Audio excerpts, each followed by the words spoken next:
você sabe, mas milhões de brasileiros podem estar vivendo com a doença de Alzheimer nesse exato momento e muitos sem diagnóstico. Essa condição afeta principalmente a memória, o jeito de pensar e, consequentemente, o jeito de agir. A convivência com Alzheimer traz desafios e não apenas para quem tem a doença, mas também para os familiares, os cuidadores.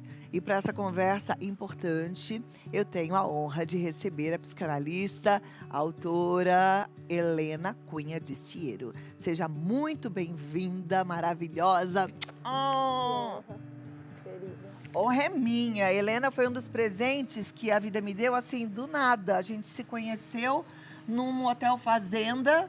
E né? deu match. E olha, gente, uma pessoa de uma sabedoria, de uma inteligência, de uma sensibilidade. Só de eu lembrar assim da Helena, eu me arrepio, porque ela é essa pessoa iluminada. Vem cá, vamos sentar para bater papo. Eu tô louca para falar sobre esse seu novo livro. Que coisa mais linda. Obrigada. Só de ler o seu texto de apresentação do livro, a gente se emocionou. Nossa equipe chegou a chorar. Samadi, né? Ai, chorei. É lindo mesmo. Que lindo. O que enxerguei quando o que enxerguei quando seus olhos ficaram opacos. O que enxerguei quando seus olhos ficaram opacos. O título já é forte. Sim. Olha que livro lindo.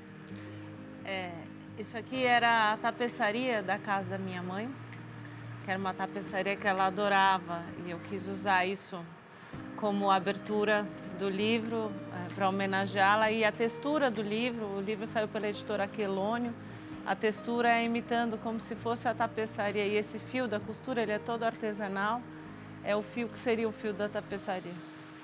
Olha mais lindo. Aqui, faz isso comigo, só você mesmo, viu? Que livro lindo, lindo, lindo. Tô doida para ler tudo, curtir tudo, mas quero aprender com você. O que os seus olhos enxergaram? Porque os meus olhos... É interessante, né? Porque eu estava pensando, né, enquanto eu esperava. Geralmente eu venho na pessoa jurídica, eu venho psicanalista, né?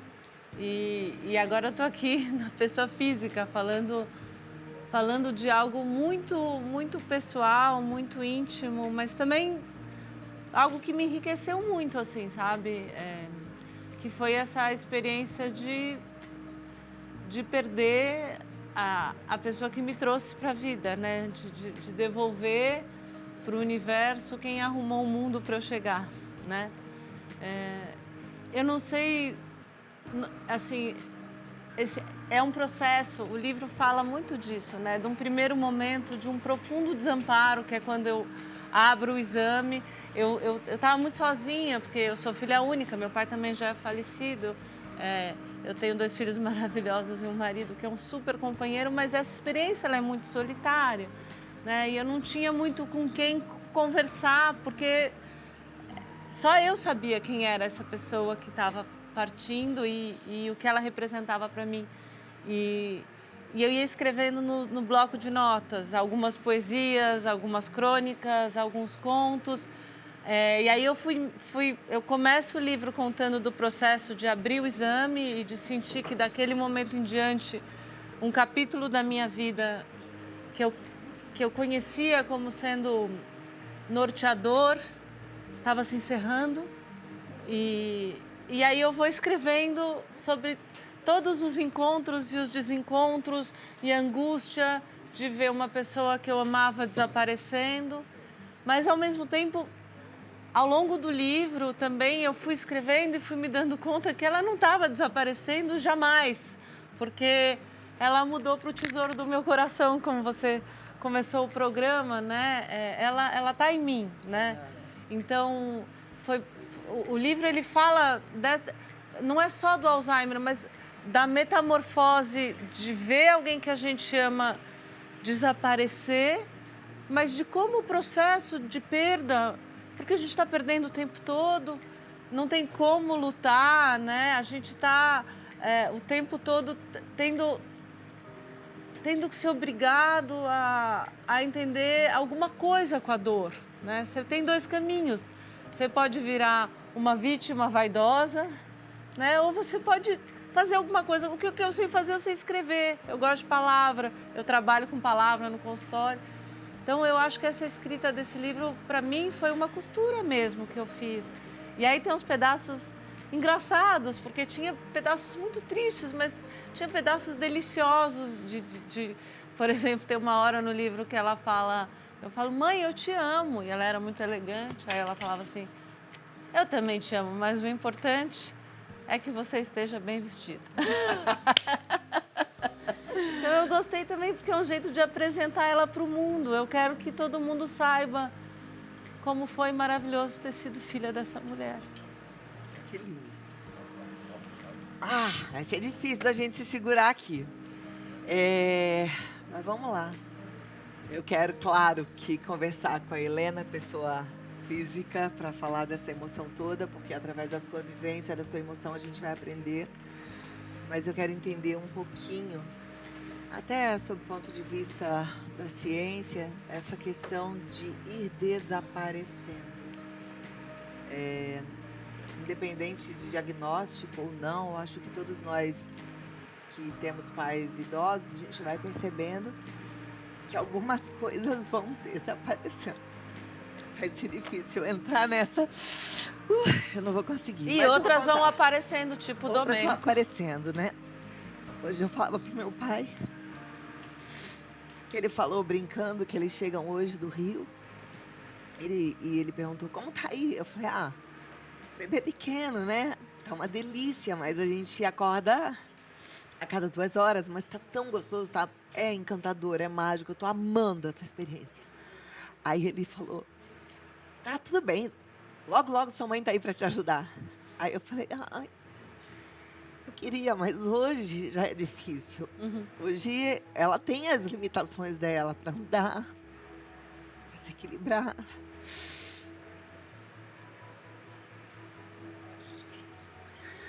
Agora você me fez chorar. Tão lindo, porque isso é uma coisa que eu percebo no consultório. Ver alguém chorar é como receber um presente da coisa mais íntima de alguém, né? O Caetano Veloso fala que a lágrima, ela é uma maneira de você expressar algo da tua alma, concretamente, já que a alma não é concreta. Então, obrigada. Mas é muito difícil mesmo. Ainda mais, eu acho que nesses momentos muito vitais, né? Nasce o neto, fica muito claro e evidente a passagem do tempo, o fato de que sim, nós somos transitórios, né? Como é que a ciência explica? Eu acho que a ciência explica, ela tenta, a religião explica, também tenta. A gente vive tentando entender essa coisa dessa existência nossa no universo, que ela é efêmera. A gente, de fato, desaparece, né? Mas a gente também se mantém nos corações, nos pensamentos, nos valores, nos livros, nas poesias, nas histórias, né? Bom, e no DNA que vai sendo passado, que aí a gente vê no olho do filho, no sorriso do neto, né? No jeitinho do Drummond fala, fica um pouco do teu queixo no queixo da sua filha, né? Fica um pouco de você em cada pessoa que você tocou, né? Mas é claro, eu acho que a experiência de ver o pai e a mãe mudando para dentro da gente, né? Eu escrevi um poema que fala a palavra órfão tem 2 acentos, um que representa o corte e o outro o eterno lamento. Que bonito, que lindo enxergar isso, né, gente? No meio da madrugada, assim, eu acordei e aí veio a palavra órfã. E eu fiquei dormindo e acordando e pensando, acho que eu queria costurar dentro de mim que eu ia ficar órfã, que eu estava ficando órfã. E como é que ia ser, da agora em diante, eu filha única, como é que ia ser o mundo de onde eu vim acabou? Como é que eu ia passar isso para os meus filhos? Aí veio esse poema, assim, que eu acho que foi uma maneira de... Como se fosse uma tatuagem, assim, na minha mente. Ele tá aqui? Tá. Vamos ler, né?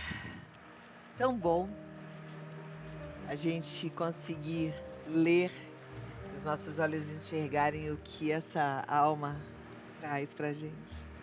Rasgo. A palavra órfã tem 2 acentos. Um que representa o corte, o outro, o eterno lamento.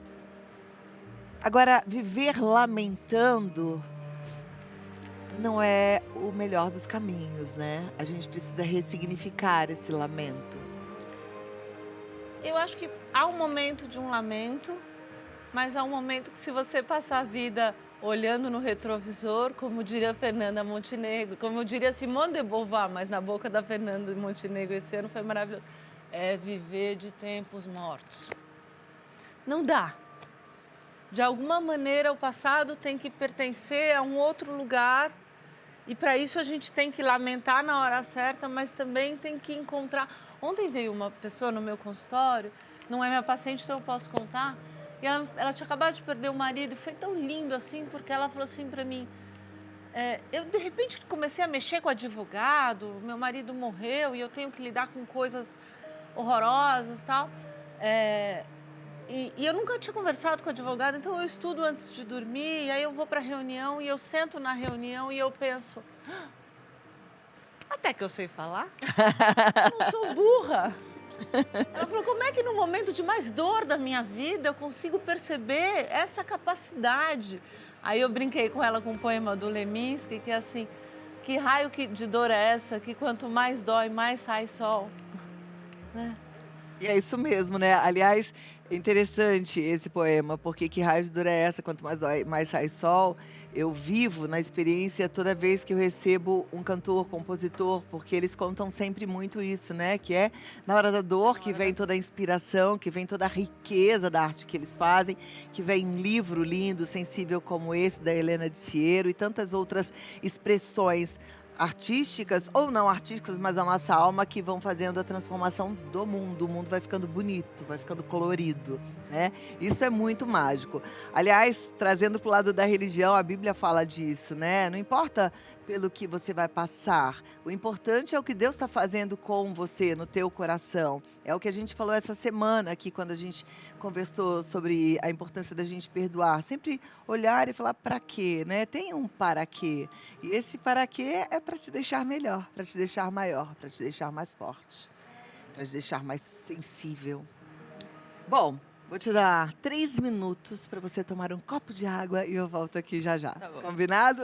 Você fala muito sobre acolhimento. Em todos os momentos que a gente conversa, desde a primeira pauta, eu percebo que você tem esse olhar, né, de, poxa, tá doendo? Tá doendo. Tá feliz? Tá feliz. Tá triste? Tá triste. Como é que a gente deve conviver com alguém que tem o diagnóstico do Alzheimer? Você agora tem uma visão diferente? Alguma dica você daria pra gente? Eu tenho uma dica que acho que é a dica principal, que ninguém me falou.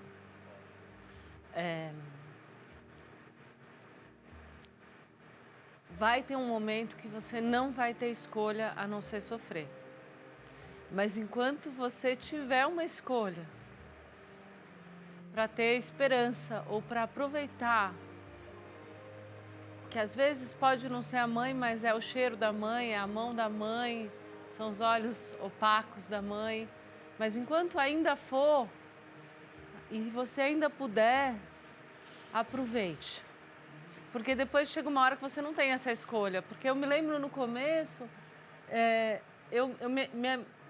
eu sofri muito enquanto as coisas ainda estavam razoáveis. Eu já estava sofrendo, olhando lá na frente, preocupada.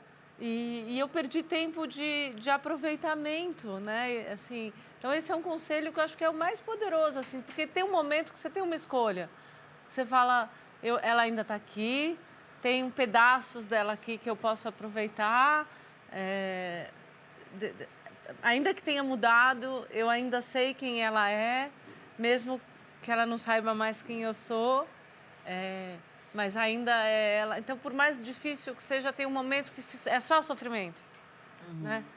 E tem um momento inicial que ainda dá para ter pedaços dessa pessoa que você amava. Eu acho que quando some tudo, é um conselho Perfeito. Difícil. Eu tenho recebido mensagens de mulheres que estão cuidando dos seus pais, pai ou mãe com Alzheimer, às vezes marido, e algumas falam da impaciência que eles têm, e os cuidadores, né, de falar assim: "Ai, mas eu já não estou com paciência, tá me irritando, porque é a mesma história várias vezes, porque eu falo e de repente eu não falei nada, porque está confundindo as coisas". E aí eu queria que você falasse sobre isso também. Eu não sei se você viveu algum momento de cansaço, de Muitos, impaciência. muitos. E eu acho que esse cansaço e essa impaciência também tem a ver com o desespero que a gente sente de ver a pessoa desaparecendo. Eu acho que a gente tem que ter paciência com a nossa impaciência. Tem que ter acolhimento com a nossa própria indisponibilidade. Ninguém é feito de aço. É muito difícil ver alguém que a gente ama é, partindo, se confundindo. Eu lembro uma vez um amigo meu falou uma coisa que eu nunca esqueci. Ele falou: eu vejo meu pai tremendo com o Parkinson e eu fico com muita raiva. Eu tenho vontade de bater na mão dele. Aí ele falou: eu me sinto mal. E eu falei: não se sinta mal, porque a vontade que dá é chacoalhar e falar: volta, não faz isso comigo. Né? Eu acho que a gente encontra, e a gente tem que encontrar nos amigos, nos parceiros, uma possibilidade de ser ouvido, de ser acolhido, mas também de não ser julgado. Ah, mas você tem que ter paciência. Ah, mas você sabe, é assim mesmo, tal, né? Eu acho que a gente encontra no outro também um lugar, né, de acolhimento. Algumas pessoas já são idosas e convivem com seu parceiro idoso com diagnóstico de Alzheimer. A gente também tem ouvido muito profissionais da área da saúde falando que os cuidadores precisam de cuidado, mas é muito difícil o cuidador sair da negação, né. Quando é, por exemplo, uma mulher apaixonada pelo marido, ela fica ali tipo: "Não, não, não preciso de ajuda, eu vou fazer", né. "Não, ele não tem nada, ele está bem", e a gente vai vendo que essa pessoa, se não for cuidada, ela pode acabar indo até antes de quem está doente. Como é que a gente lida com isso? Eu acho que o cuidador também está doente, adoece junto, a família adoece junto, e precisa de amparo. Mas aí a gente consegue amparar quem de repente não está nem querendo amparo, porque não está, Eu acho que aceitando eu que acho que a gente precisa? não pode deixar aquela pessoa que está cuidando, certamente está num estado de angústia, de desespero, que precisa ser ouvido, né? E que precisa ser amparado. Tem muitos grupos de apoio, né? Eh, e hoje em dia com a terapia online as coisas estão muito mais fáceis, as pessoas podem procurar ajuda. E acho que assim, às vezes também é importante a pessoa reconhecer o limite, né? Aqui eu não estou mais conseguindo. Aqui, por exemplo, é, tinha coisas assim, trocar fralda, eu não conseguia. Uhum. E eu ficava, me sentia muito culpada, assim, nossa, se a minha mãe tivesse viva, ela ia estar muito brava, que eu estou falando em rede nacional que ela usava fralda. Mas tudo bem. Eu não conseguia. Era o meu limite. Eu entrava no quarto e eu não conseguia, né? E eu tive a sorte de ter tido 3 pessoas maravilhosas, a Pati, a Verônica e a Neia, que foram grandes parceiras que me ajudaram, né? Claro que nem todo mundo tem esse privilégio, então eu me considero abençoada de ter tido essa ajuda. E por sorte, ou porque Deus gosta muito de mim, eu estava morando na casa dela, porque a minha casa estava reformando, então eu pude ficar muito pertinho. Foram meus filhos que botaram ela para dormir na noite que ela morreu, e nem parecia que ela ia morrer, Uhum. parecia que ia ser um dia comum. E eles foram, deram, e eu doida, sei lá, achei tão fofo eles ali em cima dela, já na cama hospitalar, já uma foto. Tirei uma foto porque eu falei, nossa, que lindo, né? Assim, eles com ela. Meu filho gostava de pentear o cabelo dela. Foi uma fase muito difícil, mas muito bonita, e eu sou extremamente grata. de ter dado para ela tudo que ela me deu. De ter sido respondido a tudo que ela plantou dentro de mim, todo o afeto, né? Todo o carinho, Eu pude oferecer para minha mãe tudo que eu recebi dela. Eu acho que isso é o ciclo completo de uma vida, né? Quando o apresentador não tem nem mais nada para falar. Não sei se você já viu isso na televisão, mas tem horas que o silêncio fala mais do que qualquer palavra, né? E fala. Mas aí a gente segue adiante, né, Helena? Porque a vida pede. A vida pede, ainda bem. Né? Tem um poema que eu escrevi que fala exatamente isso, né? As crianças têm... é uma coisa assim, eu estou muito triste, né? Mas as crianças precisam que eu compre cartolina, preciso comprar lustramóveis no consultório e passou mais um dia e eu não despenquei. Porque essa mesma rotina que a gente tanto se queixa, que é tão exaustiva, também é o que te faz botar os pés no chão e levantar e ir em frente, comprar lustramóvel. E quando você vê, as próprias experiências concretas ajudam a você não desaparecer, né? Então, eu tenho que fazer supermercado, eu tenho que cuidar das crianças, levar menino na escola. Eu me lembro quando minha mãe morreu numa quinta. Na quinta seguinte era aniversário da minha filha, eu tinha fechado um buffet. Que clima que eu tinha para estar com 45 crianças no ônibus, levando para o aniversário. Mas, ao mesmo tempo, eu falava, bom, a minha mãe morreu, a dela está viva. Ela não tem culpa, né? E aí eu fico pensando, bom, pelo menos ela vai lembrar que a mãe dela, no momento de mais dor, estava lá firmona com 45 crianças. E teria sido o que a minha mãe teria feito também. Então, a vida continua. Claro, é o que eu falei, né? Ela tá aí, ó, dentro de tá, você, exato, né? Isso né? não tem como negar. Lembrei do meu pai, que às vezes eu falo pro meu pai, usa o aplicativo para pedir comida, para pedir as coisas do supermercado. Ele, não, eu tenho que fazer o supermercado, isso me faz vivo. Isso me faz vivo. Né? E é isso, e eu gosto, eu vou, e eu levo, e eu busco, né? Que ele leva minha mãe na hidroginástica, na aula de pintura, faz supermercado, ele também vai nas atividades dele, e é isso. Essa é uma... voltando para outra pergunta que você me fez, eu acho que é um gancho, né? Eu tenho que me lembrar de continuar vivo, eu tenho que me lembrar, né? O que ajuda um cuidador? Eu tenho que me lembrar do que me dá prazer, eu tenho que me lembrar do que me sustenta. No meu caso, Helena, era o meu consultório, meus filhos, meu marido e a escrita, né? Eu me lembro, eu estava muito triste, assim, chorando, conversando com um psicanalista que eu adoro. Eu falei, nossa, estou muito triste. Eu falei, o que eu faço? Aí ele falou, você tem a sua caneta. Eu falei, eu não tenho mais pai, não tenho mais mãe. Você tem a sua caneta. E foi aí que eu falei, eu vou escrever. Muito bem.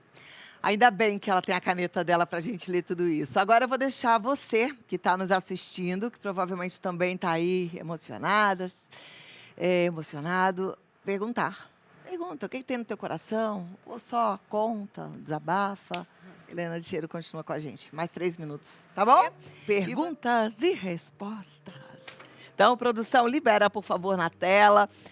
Porque a gente gosta de dar esse espaço para você que está aí, né? Catarina Campos diz, boa tarde. Como eu posso explicar para os meus filhos que o avô não se lembra mais deles? Eles estão confusos. Eu amei a pergunta. Nossa, eu também amei a pergunta, Catarina. A minha filha disse isso a minha filha fala no livro. Ela fala para mim, mamãe, a vovó me vê, mas parece que ela não me enxerga, né? E eu me lembro de eu dizer para ela, mas você lembra dela, né? As crianças ficam confusas. Tem um livro que se chama Quando a Minha Avó Adormeceu, que ele ajuda muito para poder explicar esse processo do Alzheimer, porque o doente de Alzheimer dorme muito, né? E aí essa dormida também vai queimando os neurônios deles, né? Mas eu acho que tem que explicar, sim, a vovó está doente, parece que ela esqueceu de você, mas no fundo ela se lembra, mas você se lembra dela, enquanto você se lembra dela, traz todo o amor que você tem por ela, enfim, isso faz parte, porque a doença faz parte da vida, os filhos também vão acompanhar isso milhões de vezes, né? Então, Obrigada, Catarina. Obrigada. Beijo, muita sabedoria nesse momento. Paloma Soares, boa tarde. Minha mãe tem 78 anos e tem Alzheimer. Ela não toma remédio. Isso é perigoso? olha, tem medicações que atenuam, né? Tem uns adesivos, depois tem uma medicação via oral.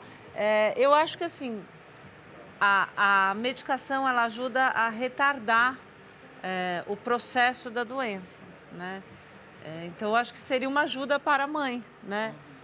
Mas assim, também depende, porque se for um declínio cognitivo leve, eu tenho a desconfiança que minha mãe estava doente há muito mais tempo do que a gente diagnosticou, né? Então, tudo depende do quanto ela está, do nível da doença, né? É bom, dependendo do Alzheimer, tem alguns, e aí o que eu já conversei aqui com muitos neurologistas é que normalmente é quando é o Alzheimer precoce, que eles são mais hereditários, e aí quem é da família fica atenta. E aí hoje em dia parece que já até vale a pena a gente fazer o exame genético, porque tem um medicamento que já está liberado nos Estados Unidos, que está com resultado muito bom para o início, bem precoce. Tá? Mas é uma coisa muito nova que ainda não chegou no Brasil. Mas, assim, em breve parece que já chega. Mas, em outros casos, infelizmente, a gente ainda não tem, né? Um tratamento, ainda não tem cura para a doença. Então, vamos lá. Aparecida, a pessoa com Alzheimer tende a ficar com os olhos fechados? Ela dorme mais. Ela Dorme dorme mesmo, né? mais. Joia. Então, vai dormir de olhinho fechado. A Cauane Mendes. Olá, ter confusão mental eventualmente pode ser Alzheimer? Pode, mas também pode ser estresse, também acho que tem que acompanhar no médico, né? Não dá para saber. Às vezes pode ser interação medicamentosa, não dá para dizer claramente isso é ou não é. Eu acho que só um médico pode diagnosticar. Tem o brain fog da menopausa. Tem o brain fog da Tem, às menopausa. vezes, insônia, noites mal dormidas, medicação, os ansiolíticos. tantas Confusão outras mental tem. coisas. Depressão causa falta de memória? Depressão, muitas vezes o diagnóstico de depressão é confundido com o de Alzheimer. Essa apatia, esse desinteresse pelo mundo externo, depressão dá confusão mental também, né? Então, eu acho que tem que ser feito um belo psicodiagnóstico, né? Um teste neurológico, que os médicos têm toda essa habilidade hoje em dia para fazer o diagnóstico. Perfeito, obrigada, Cauane. Próxima pergunta na tela. Gabriela Vieira Lopes. É verdade que a música pode ajudar as pessoas com Alzheimer a se lembrarem de coisas ou a se acalmarem? Isso realmente funciona? Isso realmente funciona, isso é maravilhoso, isso só conta pra gente.